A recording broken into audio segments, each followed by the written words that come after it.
you take a look at the field right now, you're gonna see there's water on the field. It just stopped raining about 30 minutes ago. Oh, I had a bucket sitting outside. It rained just a hair over an inch. Maybe it rained about it rained somewhere between an inch and a quarter. Just over a hair of over an inch. And if you take a look at this animal right here, this is one of the animals that are going to be going to market here very shortly. This is going to be she's going to be on the next lot of animals going to market. Very good looking animal. They're about good to go. I'll have about well, you know, I got good animals ready to go to market. I gave them a whole bunch of commodity mix today because it's Mother's Day. And so I said, you know, I'm just going to let them at it. I just let them have as much as they want, and I'm gonna keep feeding it to them until they stop eating. But I got them back out on the grass. I got to get some fly spray. I got a whole bunch of flies on this animal right here. But today I went to go look at that land. And so earlier today I went to go look at that property. And I do like the property. I am gonna go for it. And so when I go through this whole thing, I will take y'all with me, so that y'all get to see what I do. You're going to see a lot of the times when you hear me talk about the things that I do, I say the things that I do because that is how I do it. Like when I talk about how I grow grass, you know, I say the things that I do about grass because that is how I do it. When I talk about cattle, I say the things that I do about cattle because that is how I do it, right? You know, they call it you know, walking the talk, right? If you talk but you can't walk, people, you know, that's often seen as a very bad thing. If you walk but you don't talk, there's also, you know, that's also seen as a not good thing. You know, you should be able to clearly communicate what you are doing, and, you know, be as objectively forward as you can, right? Do not start going off on some I fell out of heaven a 7 and this is my opinion. You know, this is also Billy Joe Bob's opinion, and we both have the same opinion. And so, you know, this is what it is. You know, you don't want to go on anything like that. And so I got these animals on some feed right now, and I didn't put any extra feed in the bins because I don't know if it's going to start raining here again for the next hour or so. And if the feed gets wet, the animals don't want to eat it. And whenever it rains like this, you know, if I get an inch of rain like this and the weather is somewhat decent, like the average temperature is somewhere around 85 degrees in the afternoon and somewhere around 70 degrees in the evening. Every time it rains like this, I make thousands of dollars. I mean, you know, because these animals, they are out on grass. I would say about 90% of these animals, their diet is grass. If you take a look at them, you know, and if you've been watching my channel for any period of time, you know that a vast majority of my animals' diet is just straight fresh grass. I just put them on grass, right? I legitimately just put them on grass. And so anytime it rains like this and anytime the weather's like this, whenever it rains like this, I make thousands of dollars. I mean, thousands.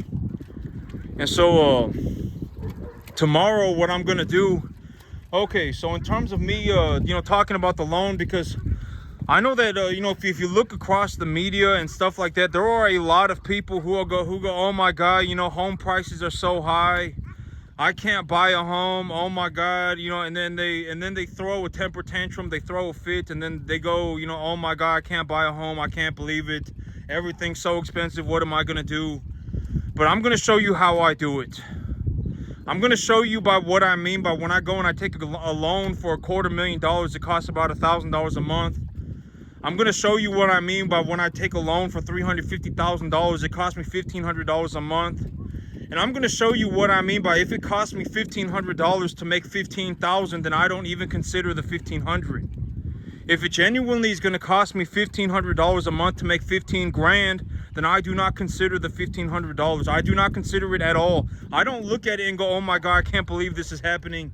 Oh my God, $1,500, what am I going to do? I don't think like that. That's a very poor person. If you find poor people, that is how they're going to think, right? Oh my God, how am I going to afford this $1,500? Oh my God, what am I going to do? You know, I've already answered this question repeatedly too. How do you not end up in these scenarios, right? That's one of the scenarios that I call a massive pile of nonsense with no money, right? You know, if you watch my channel, you know, my channel's been doing very good. You know, there's several hundreds to thousands of y'all on every single one of my videos.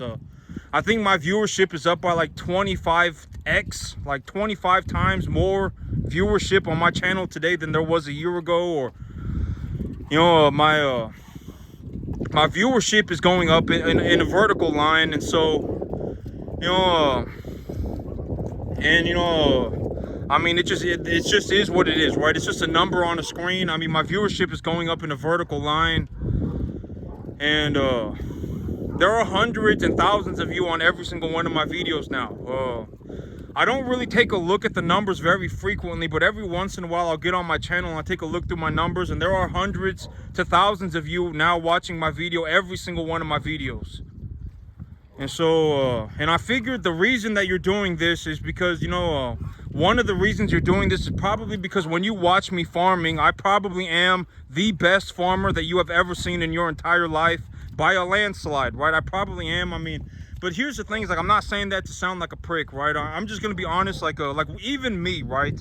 Even me, when I go on the internet and I take a look around, and I watch a video and I watch a guy who's just very good at something. He's just extremely good at something. It could be anything from making bread to whatever it may be. I mean, it could be something very simple, but if they're very good at it, it is interesting to watch them. And so I figured that is one of the big reasons why. Or another big reason may be that you know, deep down you understand that the moment you stop watching this video and you go back into your life, you're going right back to the nonsense that you have created for yourself. You know, you're mindlessly scrolling through the internet, and you just happen to find me, and you go, oh wow, here's a guy, you know, actually making a boatload of money. You know, one of the best, if not the best farmer that I've ever seen in my life by a long shot. You know, because your instincts will pick up on it before your mind does, right? If you watch me and you're instinctively, you will know, oh man, like, I have never seen a farmer this good before, right? I have never seen it before. And then your brain will kick in, right? Your mind will kick in, and then you'll go, oh well, yeah, I fell out of heaven to seven. My life is a mystical, magical journey. You know, mindless scrolling through the internet time, and then, you know, you'll go right back to that. You know, your instincts will pick it up before your mind does. And, you know, I'm not saying that to sound like a prick, but let's just be honest. It probably is what it is. I mean, most people, most people legitimately won't ever even get to the 10% mark. You know, I make something like, I make over $10,000 a month on this cattle farm on a 10-acre field. And so that's gross revenue. In terms of a net profit, I probably bring home something like $60,000, $80,000 a year. And I'm not sitting here trying to fiddle my own diddly. I'm just saying that the numbers are what they are, right? I mean, my viewership is up on a vertical line. You know, my money is going up in a vertical line. I'm doing very well for myself. You know, I mean, it just is what it is. I'm not saying that to fiddle my own diddly. I don't really get anything out of saying that. You know, I definitely do not want to be in a situation where you turn into some kind of a yes man cult follower for me, because I do not care. You know, if you die tomorrow, I do not care. You know, legitimately, if anything, I would just like to be left alone. I'm not here, if you've watched my channel for any extended period of time, you already know more than enough to do this for yourself to some degree. You sabotage yourself on a very regular basis. You don't need to be asking me for help. You need to go and do something about your situation. I mean, etc., etc., etc. Legitimately, that is the reality of the situation, right? And so tomorrow I'm going to be talking to a banker. I'm going to get on the phone and talk with the banker. I'm going to give him the address. So maybe this is good information. This is my plan for tomorrow. What am I going to do when I talk to the banker? I'm going to make sure I'm going to get the address for the property that I'm looking to buy, and I'm going to ask the banker directly, does this property in particular qualify for your loan? And you know, when I talk to my real estate agent and I tell them to write the contract, when I tell them to write the contract, how do I tell them to fill it out, right? Do I tell them to fill it out as a conventional loan? Do I tell them to fill it out as a U? I mean, what do I tell them the loan type for the loan should be, right? You know, what do I tell the real estate agent when they're filling out my loan? Because if I call my real estate, or if I call a real estate agent and I don't have a pre-approval letter, and you know, they're gonna go right, and so you know, I'm gonna get all that figured out with the banker tomorrow. I'm gonna call the banker tomorrow. And I got a few questions written down that I'm gonna ask them. Does this property, I'm gonna give them the address. Does this property qualify for your loan? You know, which it probably does. And then also, what do I tell my real estate agent when I get them to fill out the contract? What kind of loan do I tell them to fill this out, to fill this paperwork out for? And I want to make sure that I make it as fail-proof as possible, right? Because if I even leave a, you know, and I don't like saying this, but a lot of people, you know, the moment that they, you know, I want to make it as fail-proof as possible. I just do. Because I don't want to be sitting here fiddling, farting around with 10 different real estate agents. And, you know, I'm going to say, you know, if you have any questions about this loan, and I'm going to, that's one of the things is I need the phone number for the banker, so that when I fill out the paperwork for the loan and I get my my real estate agent, I'm going to give the real estate agent the phone number for the banker. And I'm going to say, if you've never worked with this loan before and you have any questions before you send the contract, contact this banker, and the banker will let you know exactly what they told me. And if the real estate agent on the other side, on the buyer side, is also having questions, have them contact that phone number as well, and have them talk to the banker about it. And it's actually starting to drizzle right now, so I'm glad I didn't put too much feed in these animals' troughs. But if you take a look at these animals, they're getting big, right? I mean, I'm fixing to make a lot of money. You know, I got a lot of money coming in, and if I go and I buy a 50-acre field, I shouldn't have any problems raising my gross revenue to even 3 times what it is right now. You know, right now I make about $12,000-$14,000 a month. I shouldn't have any problems going to about $40,000 to $50,000 a month. I should not have any issues going to $40,000, $50,000 a month. And once I go to $40,000, $50,000 a month, once I'm bringing home a net profit of about $20,000, $25,000 a month, I mean, I can go and do whatever I want at that point, right? I mean, but even right now, like when I bring home about $10,000, I bring home about $250,000 a year, about $200,000 to $250,000 a year, and you know, that turns into a net profit of about $10,000 to $11,000 a month. And even right now, I mean, you know, the money is pretty extreme. If I don't do anything, well, I mean, but even if I don't do anything, then I get stuck in a situation where I have to pay a boatload of money in income taxes, and I don't want to be doing that. And it's actually starting to rain right now, and one of the smaller calves is actually pooping. And so, you know, I don't want to be stuck in a situation where I just end up owing a bunch of income tax. I don't want to be in that situation. And, you know, but one of the things that I was thinking about was that, it's good to put myself in a situation where I have to continue working, where I believe that I have to continue working, because excess also breeds a lot of problems. If you're in a situation where you just have a massive amount of excess and you don't have anything that you need to work for, it brings about a lot of problems. You know, like if I sat here and I just said, oh, you know, but here's the thing also with me is that if I wanted to, I could always come back to just farming a 10-acre field, and I could just make my $140,000 a year, right? If that was what I felt like doing, my $120,000 a year, if I just felt like I want to, you know, not do anything and just sit on my 10-acre field and make $120,000 a year, I could always come back and do that at any time whenever I want to, right? I mean, I honestly could. I mean, you know, I could do this for the rest of my life if I felt like it, if that was what I felt like doing. But as of right now, you know, the extra $5,000-$6,000 a month that I am making, it's not if I can leverage $1,500 of that, to buy myself 5 times more land, then I will just go ahead and do it. I mean, and then, you know, if I buy more land, chances are that my income is also going to go up, because chances are, if you put me on a field and you say this is a farming, you know, if you put me on a field, within 10 minutes I will be farming, right? I'm not gonna sit there looking at it and, you know, by within 10 minutes I will be farming again, right? That's just how I am. If you put me on a field, within 10 seconds, within 2 seconds of my feet hitting the ground, within 1 second of my feet hitting the ground, you know, like let's say I'm getting out of my truck, the moment, you know, I look at the ground and I put my feet on the ground and I say, okay, I'm not gonna like fall and I'm not gonna fall and trip over myself, and I get to, you know, stand on the ground and take a look at the field. Within 2 seconds, I will be farming. If you put me on a field, within 2 seconds, I will be farming. Immediately, I will start farming, right? I will go, oh, this grass, you know, this field is looking like it is deficient in this nutrition. This soil is, I have this type of soil over here, you know, and I will start looking around the field. I believe that these minerals need to be applied over across the field, etc., etc. I will start farming within 2 seconds. Like if I get put on a field, my natural instinct will be I need to start farming immediately, right? I just will, right? I'm not gonna sit there and go, oh, whatever, right? I'm gonna start farming immediately, right? That's just how I am. You know, farming is legitimately my entire life, and so tomorrow I'll be calling the banker. Tomorrow I'm gonna call the banker. I got a list of questions that I'm gonna ask the banker.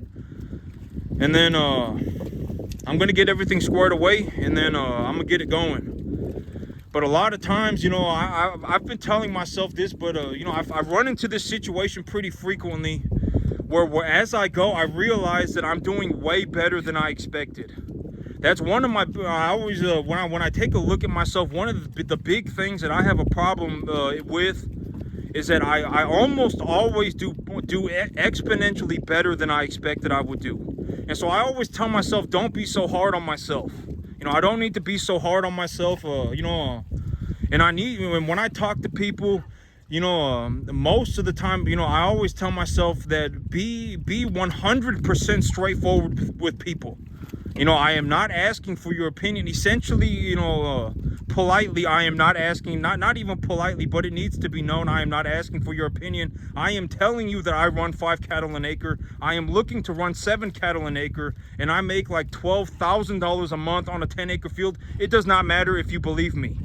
I have proof, right? I have proof. I have the bank statements. I have cattle. I can bring you pictures of my cattle. I can bring you to come and see my cattle. If you want to see my grass, I will show it to you. I mean, you know, it does not matter what you think.